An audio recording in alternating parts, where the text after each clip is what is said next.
Dawn broke over Cape Gloucester Airfield on December 26, 1943.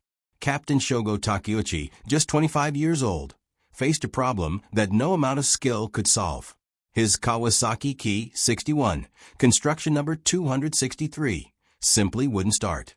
For 8 months, this aircraft had been his constant companion. White bands around the fuselage identified him as Second Chutai Commander. An eagle painted near the cockpit served as his personal emblem. Red stars on the wing gun ports marked successful kills. Together, they had survived countless missions over New Guinea's hostile skies. Now at 0615 hours, the Kawasaki Ha-40 engine refused to come to life. Takeuchi had accumulated 19 confirmed victories. He'd been flying Ki-61s since April, when his unit, the 68th Sentai, became the first Imperial Japanese Army Air Force squadron to operate this new fighter. They'd previously flown the nimble Nakajima Ki-27. The transition hadn't been easy. The Ki-61 was heavier, less agile, but it offered advantages in speed and firepower. The 68th Sentai deployed to WWII, New Guinea, in June. Since then, they've been constantly on the move, operating from various forward bases as the campaign intensified. Cape Gloucester Airfield, situated on New Britain's northwestern tip, about 230 miles west of Rabaul, served as their current home. It was a forward position, exposed and vulnerable. By late December, that vulnerability had become critical. American forces were assembling for an amphibious assault. Intelligence reports spoke of Marine divisions preparing to invade Cape Gloucester. Japanese command issued urgent orders. Withdraw all operational aircraft to Rabaul immediately. Takeuchi's Ki-61 didn't qualify as operational. The Ha-40 engine had been deteriorating for weeks. Oil consumption had increased noticeably. Cylinder head temperatures ran dangerously high, even during idle. The previous day, during a routine patrol, the engine developed a rough running condition at altitude. Takeuchi landed safely and reported the malfunction. The ground crew worked through the night. They methodically checked spark plugs, adjusted valve clearances, tested the magnetos. Everything appeared normal on inspection. Yet when they attempted to start the engine at first light, nothing happened. The starter motor engaged. The propeller rotated. Compression seemed adequate, but combustion never initiated. Either the ignition system had completely failed, or fuel wasn't reaching the cylinders. Without proper diagnostic equipment and replacement parts, both in desperately short supply, the mechanics couldn't repair it under field conditions. At 0640 hours, Takeuchi made his decision. He would fly a different aircraft back to Rabaul. His personal Ki-61, manufacturer number 263, would have to be left behind. The ground crew would try to hide it near the runway, preserving the possibility of later recovery. Everyone understood the reality. When the Americans landed, they would almost certainly capture the aircraft. At 0700 hours, Takeuchi climbed into another Ki-61 and took off for Rabaul. Behind him, mechanics pushed manufacturer number 263 off the runway. They concealed it in a palm grove at the airfield's edge, covering it with cut vegetation. Then they evacuated with the remaining ground personnel. The aircraft remained hidden for 4 days. On December 30th, Marines from the 1st Marine Division stormed Cape Gloucester Airfield as part of Operation Backhander's opening phase. That afternoon, a patrol discovered the camouflaged Ki-61. The aircraft was intact. Beneath the vegetation, the fuselage bands were still visible. The eagle marking identified it as a commander's mount. Intelligence Section Marines examined it immediately. This Ki-61 was unlike any Japanese fighter previously captured by American forces. Most captured aircraft showed extensive combat damage. This one had none. The engine remained complete. Instruments were intact. The armament was still installed, two 12.7 mm Ho 103 machine guns in the forward fuselage, two 7.7 mm Type 89 machine guns in the wings.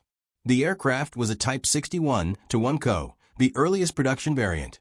built at Kawasaki's Kagamigahara factory in April 1943.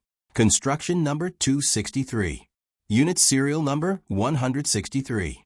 Marines reported the discovery to the Technical Air Intelligence Unit. TAU officers arrived at Cape Gloucester on January 2, 1944. They documented every detail methodically. Measurements were recorded.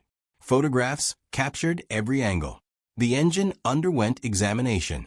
Flight controls were tested. The fuel system was traced. The electrical system was mapped.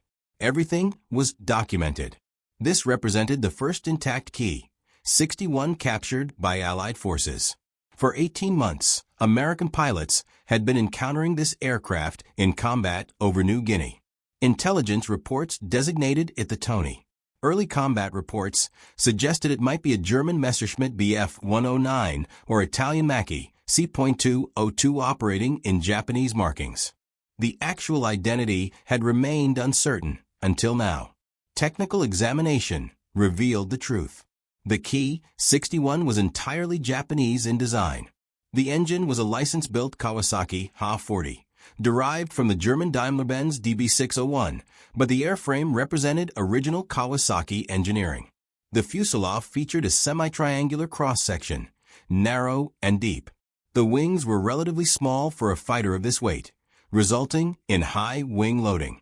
The landing gear was conventional, with fixed slots in the wing leading edges. The cooling system employed wing-mounted radiators, unusual for Japanese fighters, which typically used radial engines. This discovery answered questions that had troubled American intelligence since the Key 61 first appeared. Pilots reported that the Tony could dive faster than any other Japanese fighter. It maintained high speeds in level flight. It could absorb more battle damage than the lighter Zero. But it couldn't turn as tightly as other Japanese types. The airframe explained why. High wing loading meant higher stall speeds and larger turning radii. The liquid-cooled engine was heavier than comparable radial engines, shifting the center of gravity forward.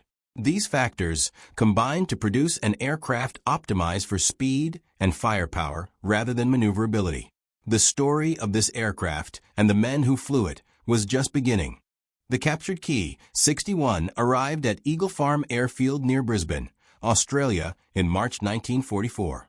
TIU technicians immediately set to work making the engine operational. The original problem that had grounded the aircraft at Cape Gloucester turned out to be surprisingly simple: a failed magneto. Once replaced, the Ha-40 engine started normally.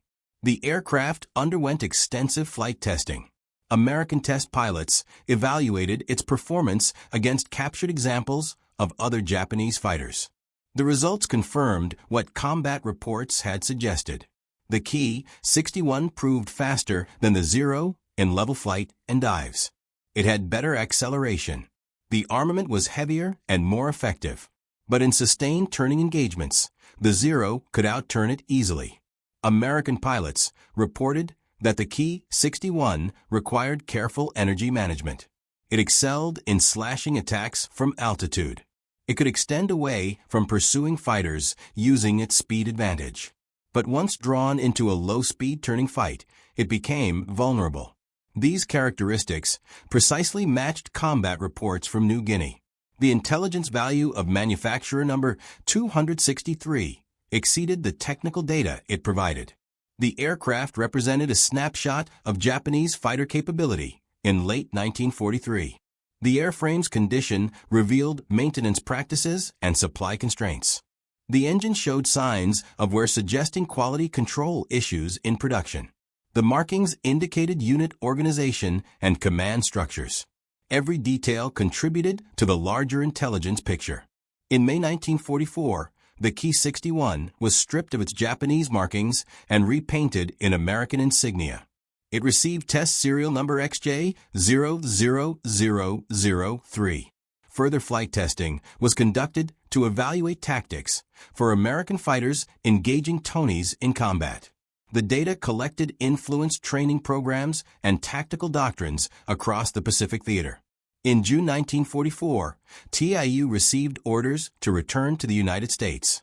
The captured Ki-61 was disassembled and shipped to Naval Air Station Anacostia near Washington, D.C. There it was reassembled and underwent additional testing. In December 1944, the aircraft was repainted in pseudo-Japanese markings and evaluated against American naval fighters. Test pilots flew it against the F-6F Hellcat, F-4U Corsair, and other types to establish comparative performance data. The tests revealed that American naval fighters held significant advantages in most combat scenarios. The F-6F could outturn the Ki-61 and had superior high-altitude performance. The F-4U was faster at all altitudes and could outclimb the Tony. Both American types had better acceleration and more effective armament. The testing program at Anacostia continued through early 1945. Then, on July 2, 1945, manufacturer number 263 crashed at Yadkinville, North Carolina, during a test flight. The cause was engine failure. Metal particles were found in the oil system, indicating bearing deterioration, the same problem that had plagued the Ha-40 engine throughout its service life. The aircraft that Captain Shogo Takeuchi had abandoned at Cape Gloucester 18 months earlier was destroyed. The wreckage was written off. But the intelligence gathered from that single aircraft had already served its purpose. The data collected from manufacturer number 263 contributed significantly to American understanding of Japanese fighter design and capability during a critical phase of the Pacific War. Captain Takeuchi never learned the fate of his personal aircraft. He flew back to Rabaul on December 26th and continued flying combat missions. But his time was running out. On December 21, 1943, 5 days before abandoning his Ki-61 at Cape Gloucester, Takeuchi took off from Borum Airfield near WWII on an escort mission. His unit was assigned to protect Ki-48 light bombers attacking American positions at Araw. The mission encountered heavy fighter opposition. American P-38 Lightnings intercepted the formation. In the engagement that followed, Takeuchi's Ki-61 was hit multiple times. The aircraft caught fire. Takeuchi did not bail out. His aircraft crashed into the jungle near Hansa Bay. He was 25 years old. 19 confirmed victories. One of the top Ki-61 pilots in the Imperial Japanese Army Air Force. His body was never recovered. The 68th Sentai continued operations in New Guinea through early 1944. They fought a losing battle against overwhelming American air superiority. Engine failures, lack of spare parts, inadequate maintenance facilities, and constant combat attrition steadily reduced their strength. By March 1944, the unit had been effectively destroyed. Survivors were reassigned to other units or relegated to ground combat roles, as the Japanese position in New Guinea collapsed completely. Lieutenant Mitsuyoshi Tarui was the other pilot from the 68th Sentai who achieved significant success flying the Ki-61. He and Takeuchi were considered the top two Tony pilots in the unit. Both men began their combat careers flying the nimble Ki-27. Both struggled initially with the heavier, less maneuverable Ki-61. But both learned to exploit the Tony's strengths in speed and firepower. Tarui survived longer than Takeuchi. He continued flying Ki-61s after the 68th Sentai was withdrawn from New Guinea. He later flew in the Philippines campaign. His final victory total was recorded as 23 confirmed kills, making him one of the most successful Ki-61 pilots of the war. The combat record of the 68th Sentai illustrated both the potential and the problems of the Ki-61 in operational service. When properly maintained and flown by experienced pilots who understood its characteristics, the Tony was a formidable opponent. It could engage American fighters on relatively equal terms. But the aircraft required constant maintenance. The Ha-40 engine was temperamental and prone to failure. Spare parts were scarce. Properly trained mechanics were in short supply. These logistical constraints limited the Ki-61's effectiveness more than any tactical deficiency. By late 1943, when manufacturer number 263 was abandoned at Cape Gloucester, the tide of the Pacific War had turned decisively against Japan. American industrial production was overwhelming Japanese capacity to replace losses. Better aircraft were entering service on the American side. Japanese pilots were being killed faster than new pilots could be trained. The Ki-61, once considered modern and capable, was already being overtaken by events. But the aircraft still had one more role to play. As American B-29 Superfortress bombers began attacking the Japanese home islands in late 1944, the Ki-61 proved to be one of the few Japanese fighters capable of intercepting them at high altitude. The 244th Sentai was formed specifically for the defense of Tokyo. Established in April 1942 and stationed at Chofu Air Base just west of the capital, the unit's mission was to intercept enemy bombers threatening the city. Initially equipped with obsolescent Ki-27 fighters, the unit received Ki-61s in early 1944. By October, the 244th Sentai had approximately 40 Ki-61s and had spent months training specifically to counter B-29 raids. The B-29 was unlike anything Japanese fighters had encountered. It flew at altitudes above 30,000 feet. It was heavily armed with remote-controlled gun turrets. It could absorb tremendous battle damage and continue flying. Conventional fighter attacks often proved ineffective. The Ki-61 was one of the few Japanese fighters that could reach B-29 operating altitude with sufficient performance margin to conduct attacks. But even at extreme altitude, downing a B-29 required exceptional skill and often suicidal courage. On November 7, 1944, the commanding officer of the 10th Air Division issued a directive that changed the nature of air combat over Japan. He authorized the formation of specialized ramming attack units. Pilots would deliberately collide their fighters with B-29s to destroy both aircraft. The attacks were not strictly kamikaze missions. Pilots were expected to collide with the bomber's tail or wingtip, shearing off control surfaces, then bail out before their own aircraft disintegrated. Many pilots survived these attacks. Some conducted multiple ramming attacks during their combat careers. But the casualty rate was extremely high. The 244th Sentai formed a special ramming attack flight called the Hagakure-tai. The unit was composed of volunteers from the Sentai's 3 squadrons. First Lieutenant Toru Shinomiya was selected to lead the ramming flight. Shinomiya was 24 years old, an experienced pilot with multiple combat missions. He understood the mission would likely be fatal. He accepted the assignment without hesitation. On December 3, 1944, a formation of B-29s approached Tokyo. The 244th Sentai scrambled every available fighter. Shinomiya led the Hagakure-tai toward the bomber stream at maximum climb rate. The Ki-61s had been stripped of fuselage armament and armor plate to reduce weight and improve high-altitude performance. They carried minimal fuel and no ammunition beyond the wing guns. Everything was sacrificed for altitude capability. At 32,000 feet, Shinomiya positioned his Ki-61 above and behind a B-29 designated long distance from the 498th Bombardment Group. He dove toward the bomber, aiming for the vertical stabilizer. At the last moment, he rolled slightly to impact the tail with his left wing. The collision tore the vertical stabilizer completely off the B-29. The bomber immediately entered an uncontrollable spin. Shinomiya's Ki-61 lost most of its left outer wing panel.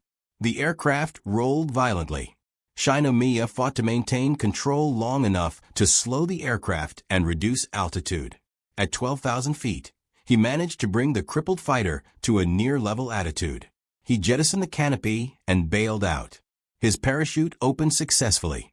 He landed in a rice paddy near Chofu Air Base. Rescue crews retrieved him within an hour. He suffered minor injuries from the bailout, but was otherwise unharmed.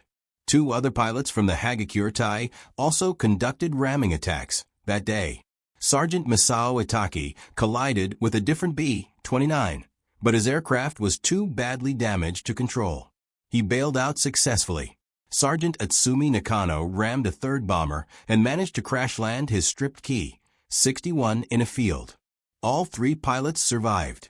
The ramming attacks of December 3, 1944, were celebrated throughout Japan. The damaged Ki-61s were displayed publicly in Tokyo.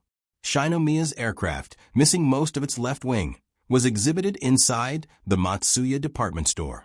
Nakano's crash fighter was displayed outside.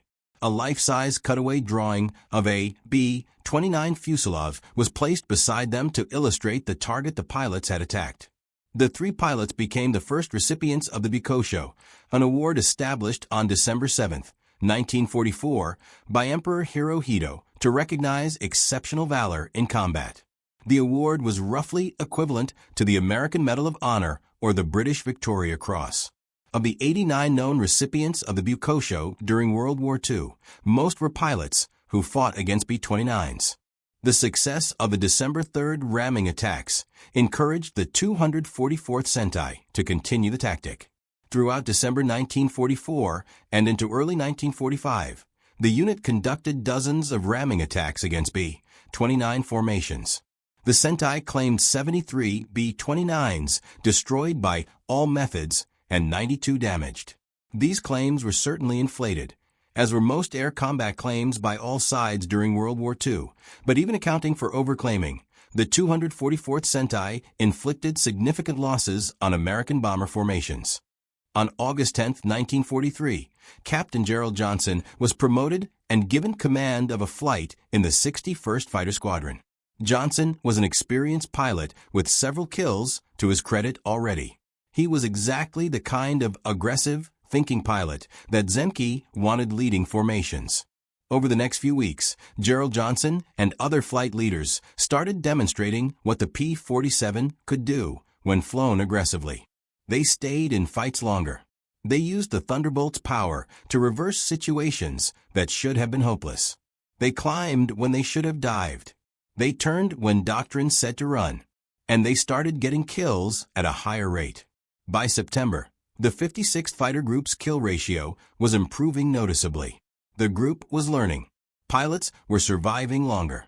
Experience was accumulating.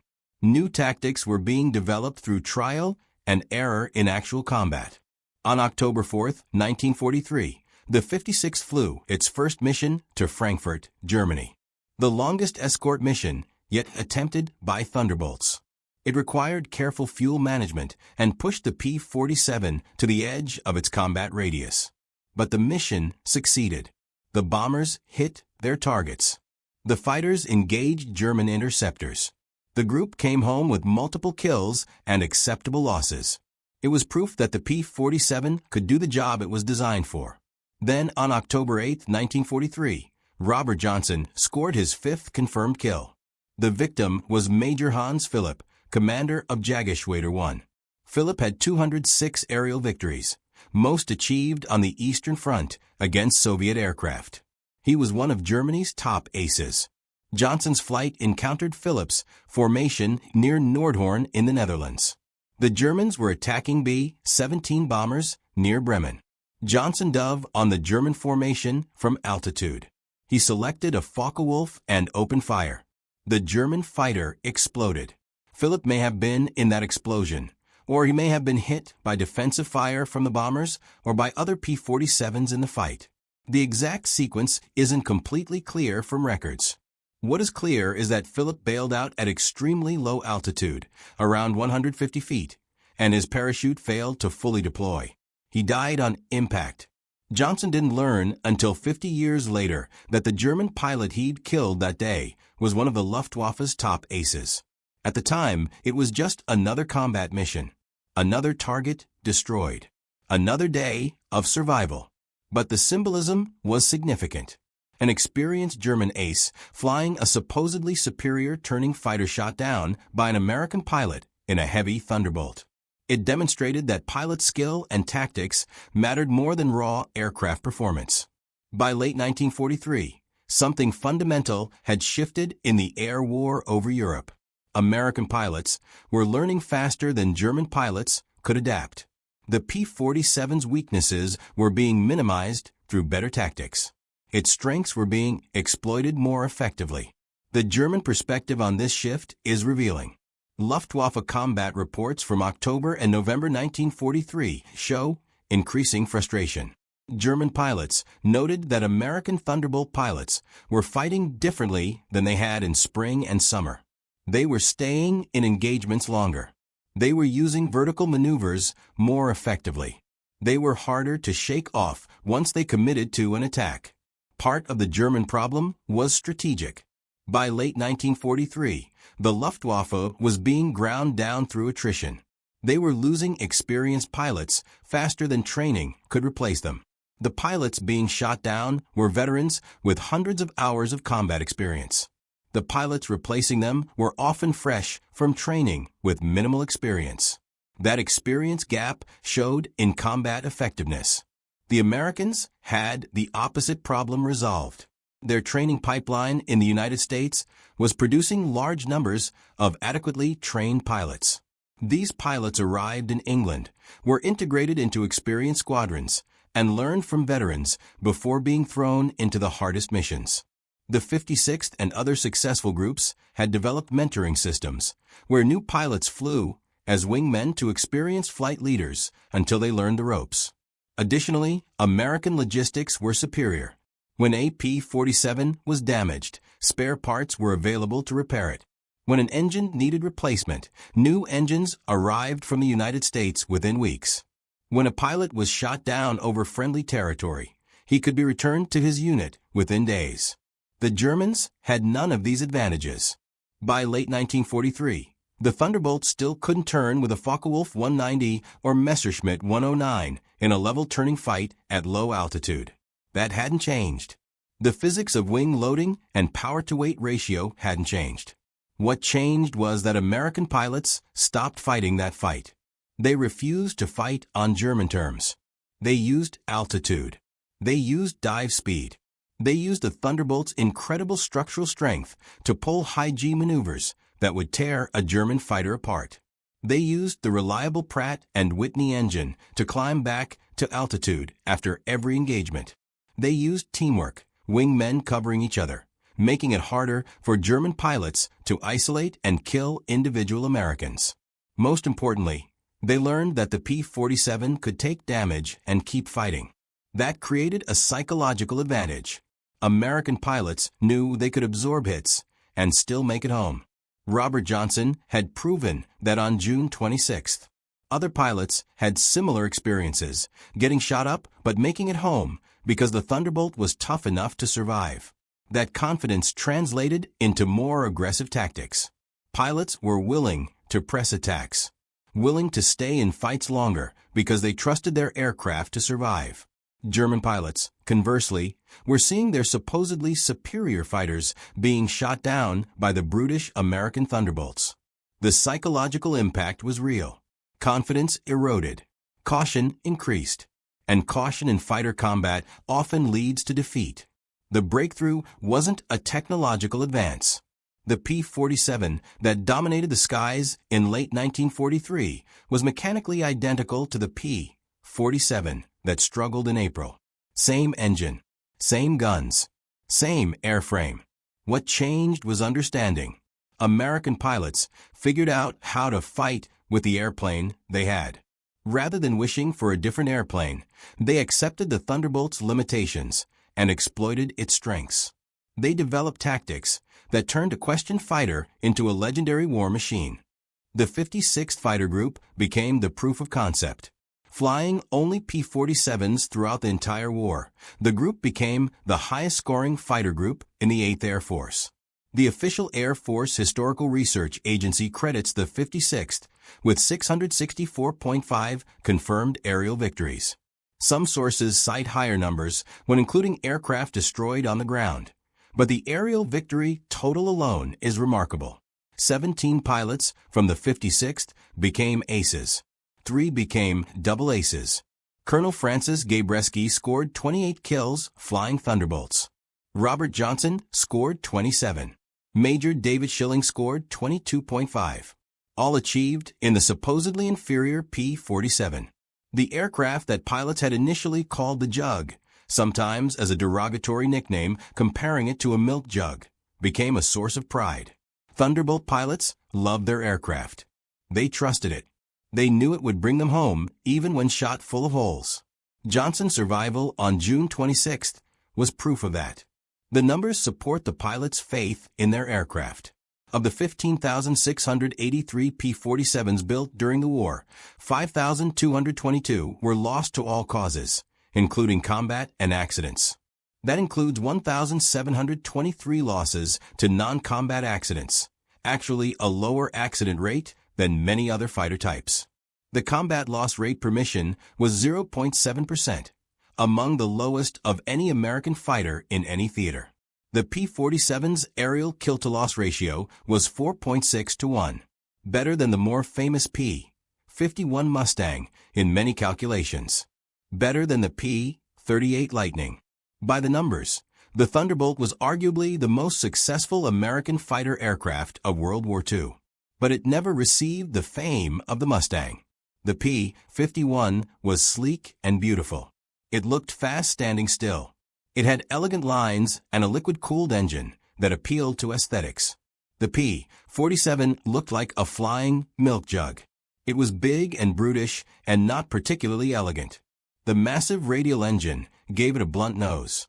The thick wings and heavy fuselage made it look slow even when it was fast. The public loved the Mustang. Historians wrote about the Mustang. After the war, when people thought about American fighters in Europe, they thought about P-51s escorting bombers to Berlin. The Thunderbolt pilots didn't care about fame. They knew what their aircraft had done. They knew it had kept them alive when nothing else could have. That mattered more than public perception or historical recognition. Robert Johnson survived the war. He flew 91 combat missions between April 1943 and May 1944. He scored 27 confirmed aerial victories. He returned to the United States in June 1944. He was promoted to major, then lieutenant colonel. He received the Distinguished Service Cross, the nation's second highest award for valor.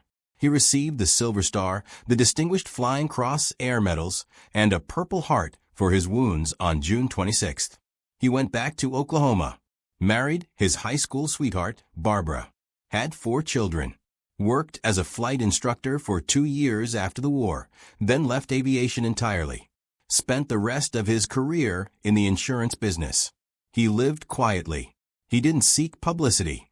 He didn't spend his life talking about the war.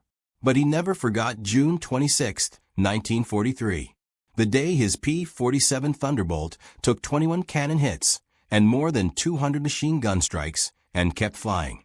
The day he should have died but didn't. For years, Johnson believed the German pilot who shot him was Lieutenant Colonel Egon Meyer, one of the Luftwaffe's top aces. The story became part of the legend. Some accounts even claimed Johnson contacted Meyer's family after the war to express respect for their father's skill and honor. But modern historical research suggests the Egon Meyer attribution is probably incorrect. German combat records show no victory claim filed by Meyer on June 26. His unit was based in a different location. He was actually between commands that day, having just relinquished control of one group and not yet officially assuming command of another. The attack on Johnson was carried out by 2/JG-26, not Meyer's unit. The truth is that the identity of the German pilot who shot Johnson remains unknown. Aviation historians have searched German archives and found no definitive answer. The pilot who showed Johnson such professional respect, who rocked his wings in salute before departing, remains anonymous. What matters is not the German pilot's name, but what the incident demonstrated. The P-47 Thunderbolt could survive damage that would destroy any other fighter. That wasn't marketing. That wasn't propaganda. That was proven fact, documented in photographs of Johnson's battered aircraft and confirmed by Johnson's own survival. Egon Meyer did achieve remarkable success as a fighter pilot. He scored 102 aerial victories, the first Luftwaffe pilot to achieve 100 kills entirely on the Western Front fighting against American and British aircraft.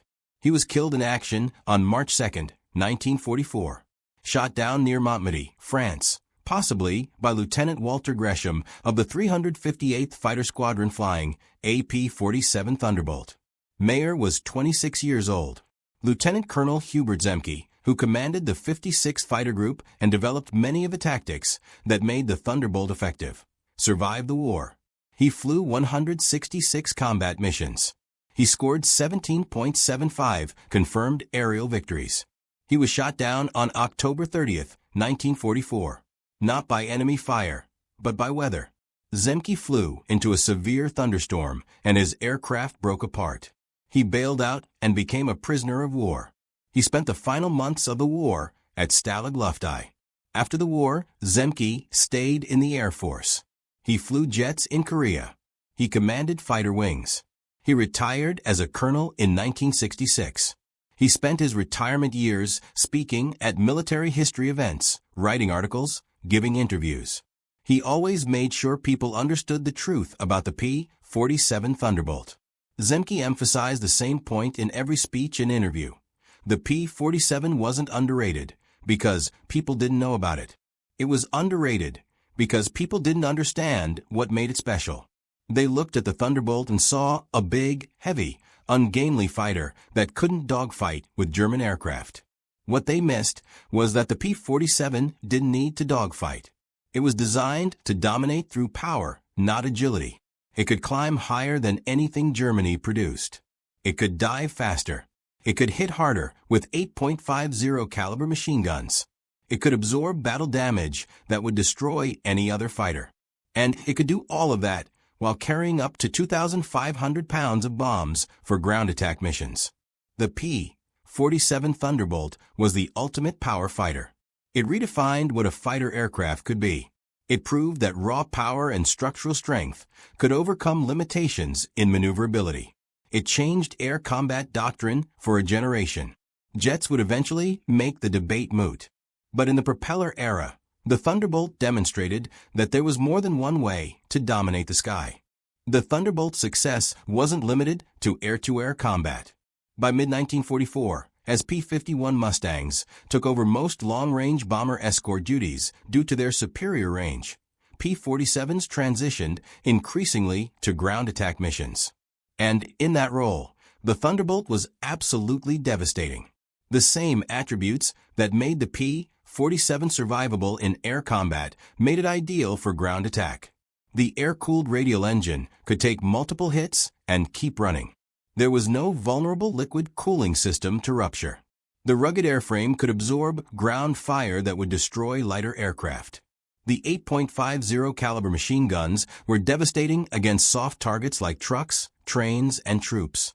And the Thunderbolt could carry up to 2,500 pounds of bombs or 10 5-inch high-velocity aerial rockets under its wings. From D-Day on June 6, 1944 through the end of the war in Europe on May 8, 1945, P-47 Thunderbolts flew ground attack missions across France, Belgium, the Netherlands, and Germany. They destroyed thousands of German vehicles, hundreds of locomotives, countless trucks and staff cars.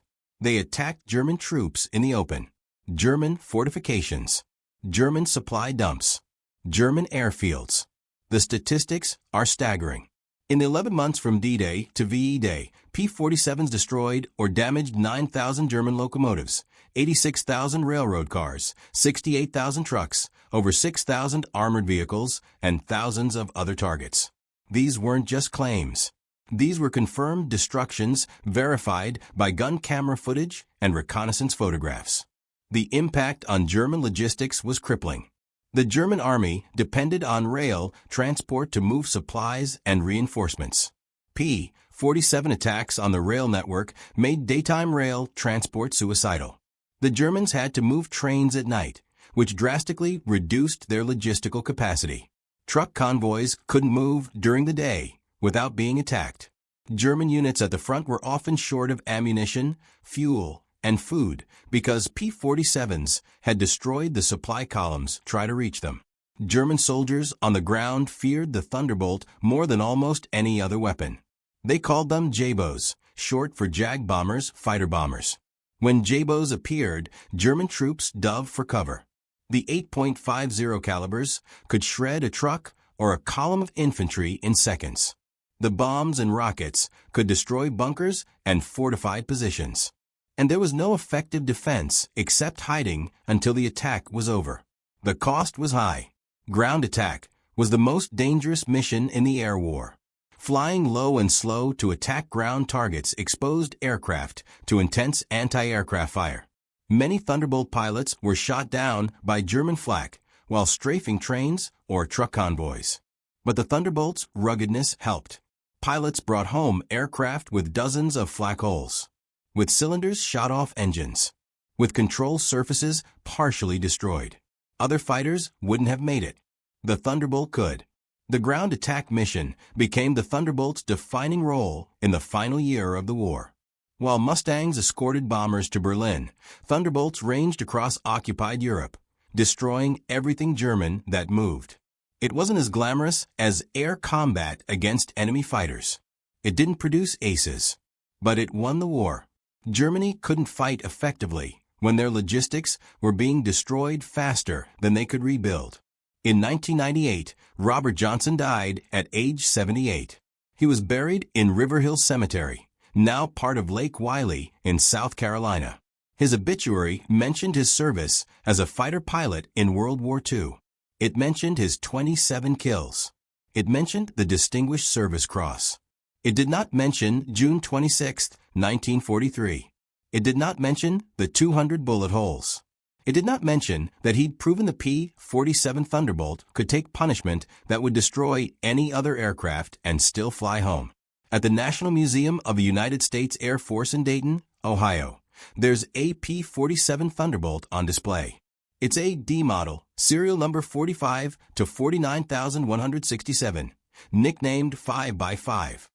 It's painted to represent the aircraft flown by Colonel Joseph Laughlin, commander of the 362nd Fighter Group. The actual aircraft was built in 1945 at Republic's plant in Indiana and served primarily as a trainer. It was later transferred to the museum and restored by Republic Aviation for the 20th anniversary of the Thunderbolt's first flight.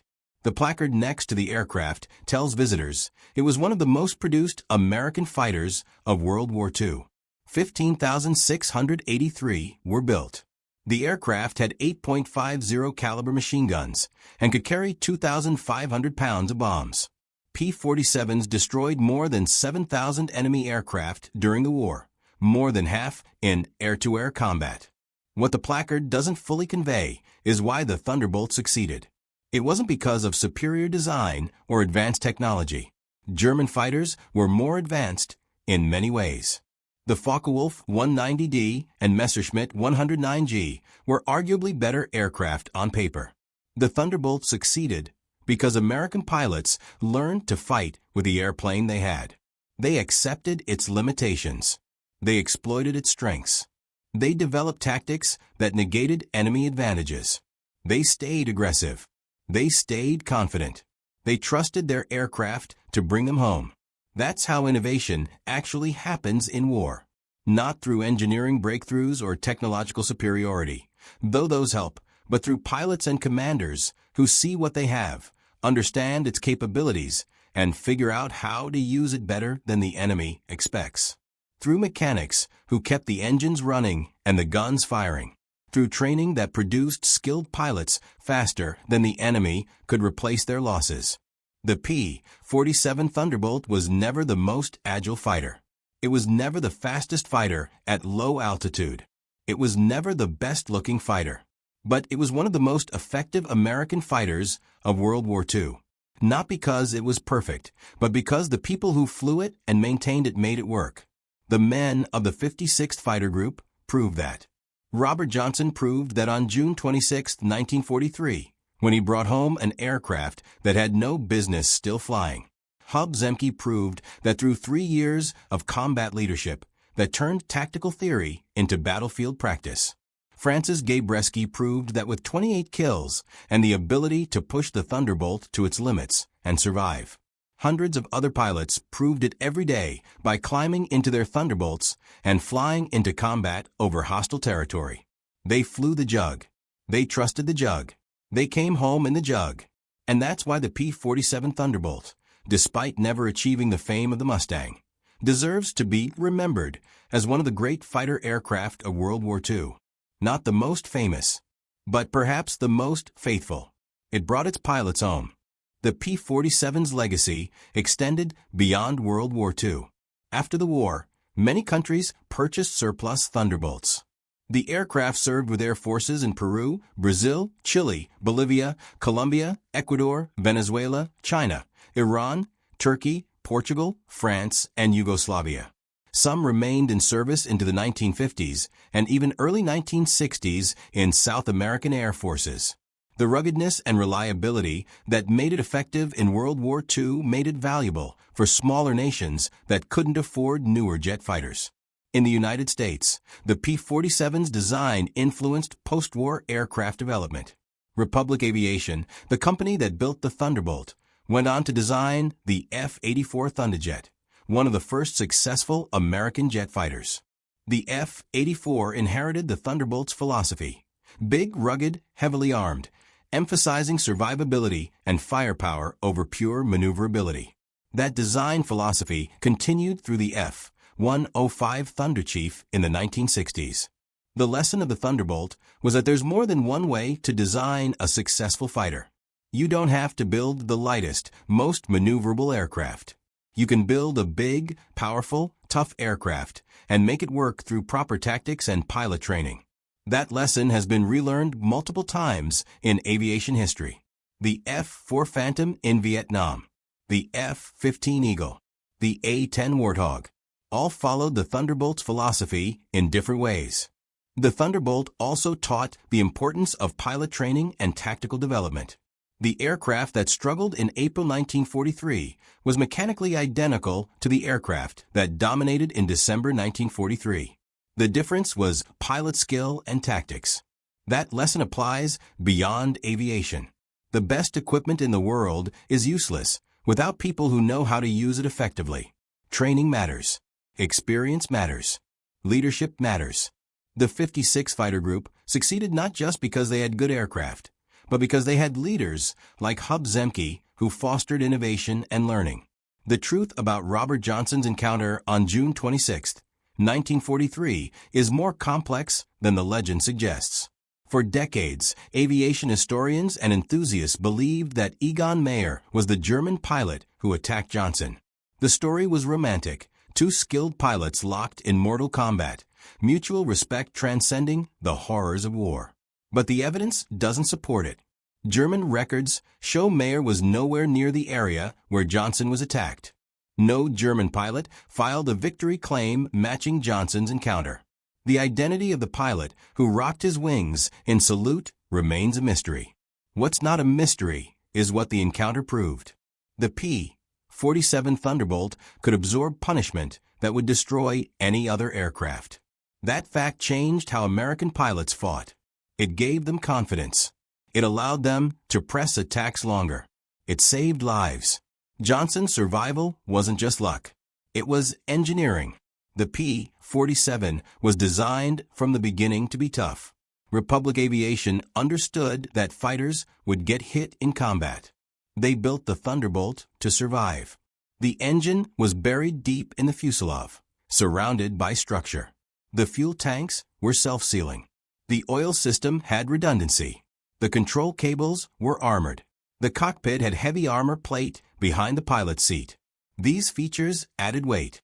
They made the P-47 heavier than German fighters. But they kept pilots alive. That was the trade-off. Maneuverability versus survivability. Republic chose survivability.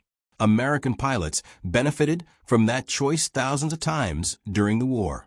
The comparison between the P-47 and P-51 has fueled debates for 80 years. Which was better? The answer depends on the mission. For long-range escort, the P-51 Mustang was superior. Its laminar flow wing was more efficient. Its liquid-cooled engine was lighter. It could fly farther on less fuel. When the bomber offensive required escorts all the way to Berlin and back, the Mustang was the obvious choice. For everything else, the P-47 was arguably better. Air combat at medium altitude? The P-47's power advantage gave it vertical performance that the Mustang couldn't match. Ground attack? The P-47's ruggedness made it far more survivable against flak. Pilot confidence? The P-47's reputation for bringing pilots home was unmatched. The numbers support this.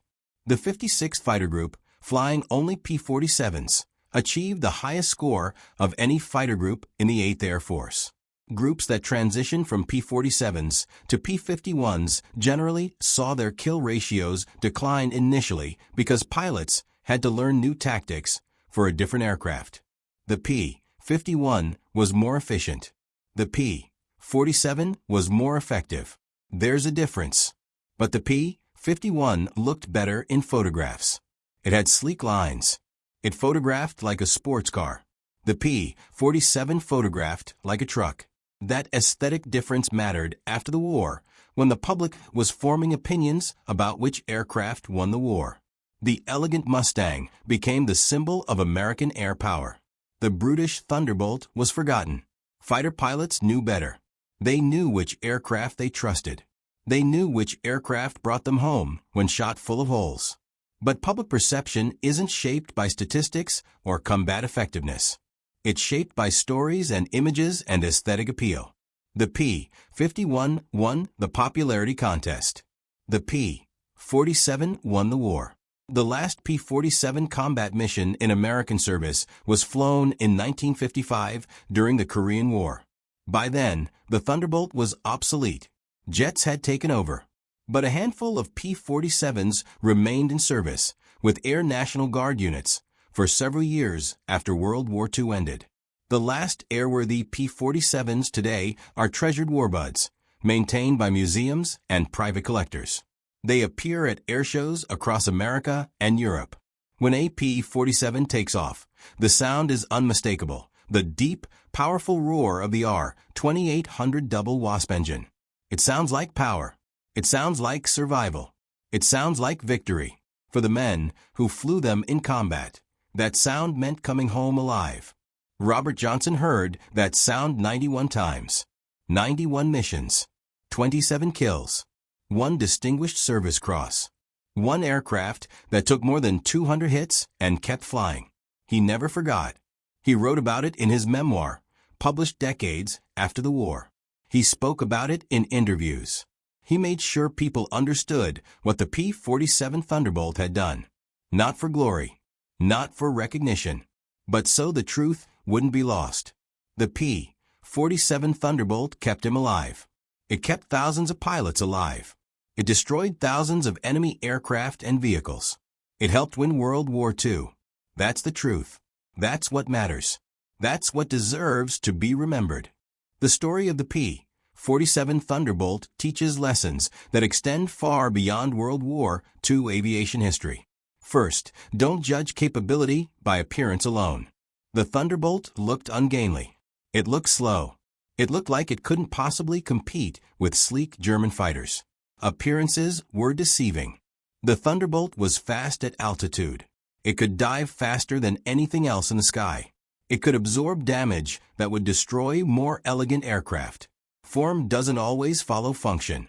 Sometimes function requires unusual form. The massive radial engine wasn't elegant, but it was reliable and powerful. The thick wings weren't beautiful, but they could carry heavy loads and survive battle damage. The heavy fuselage wasn't streamlined, but it protected the pilot and vital systems. Second, tactics matter more than raw performance. The P-47 couldn't outturn German fighters. That was a physical limitation that couldn't be overcome. But American pilots developed tactics that made that limitation irrelevant. They fought vertically instead of horizontally. They used power instead of agility. They turned a disadvantage into an advantage through creative thinking. Every weapon system has weaknesses. Success comes from developing tactics that minimize those weaknesses while exploiting strengths. The P-47 proved this principle definitively. Third, survivability is a combat multiplier. A pilot who believes his aircraft can bring him home will fight more aggressively.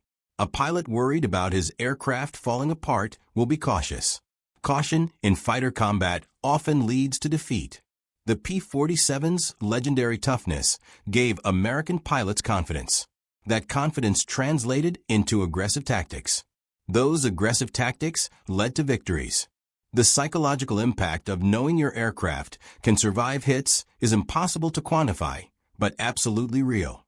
Fourth, experience accumulates. Early P-47 operations were costly. Pilots died learning how to fight effectively. But the survivors learned. They taught new pilots. Knowledge accumulated. Tactics improved. The learning curve was steep, but the Americans climbed it faster than the Germans could adapt.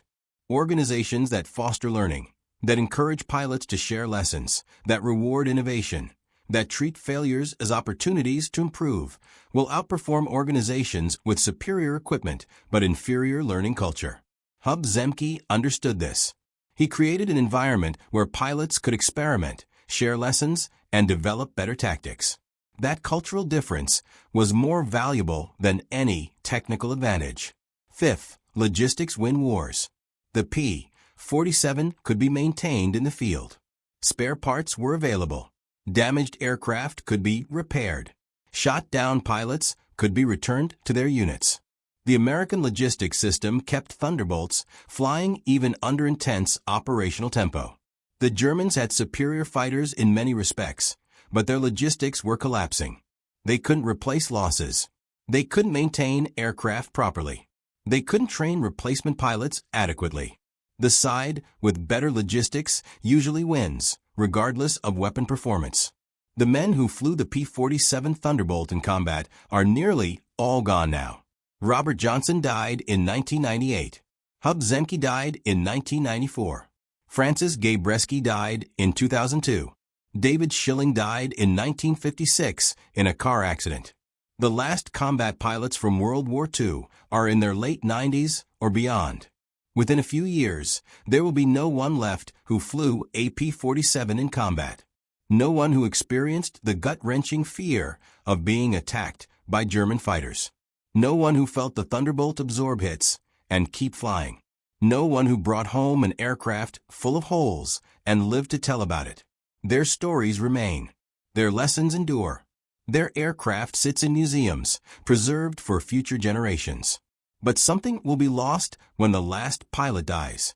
The intangible knowledge, the feel of the controls, the sound of the engine, the smell of cordite and hydraulic fluid, the absolute certainty that comes from experience, the knowledge that the P-47 Thunderbolt was a fighter that could be trusted. That knowledge can't be fully captured in books or documentaries. It existed in the memories of men who flew into combat and survived because their aircraft was tough enough to bring them home. Robert Johnson knew. On June 26, 1943, trapped in a crippled fighter with a German pilot systematically shooting him to pieces, Johnson learned something that can't be taught in a classroom. He learned that the P-47 Thunderbolt would not quit. No matter how many hits it took, no matter how much damage it sustained, it would keep flying. It would bring him home. That knowledge kept him alive through 90 more combat missions. It allowed him to press attacks when caution would have been safer. It gave him confidence to stay in fights longer than doctrine recommended. And it brought him home to Barbara, to Oklahoma, to a long life that he never expected to have. The Republic P-47 Thunderbolt deserves to be remembered alongside the Spitfire, the Mustang, and the Messerschmitt as one of the great fighters of World War II. Not because it was the fastest or the most maneuverable or the most elegant. Because it was faithful. It did its job. It protected bombers. It shot down enemy fighters. It destroyed enemy ground targets. It survived damage that would destroy any other aircraft. It brought its pilots home. The men who flew it didn't ask for fame. They didn't need recognition.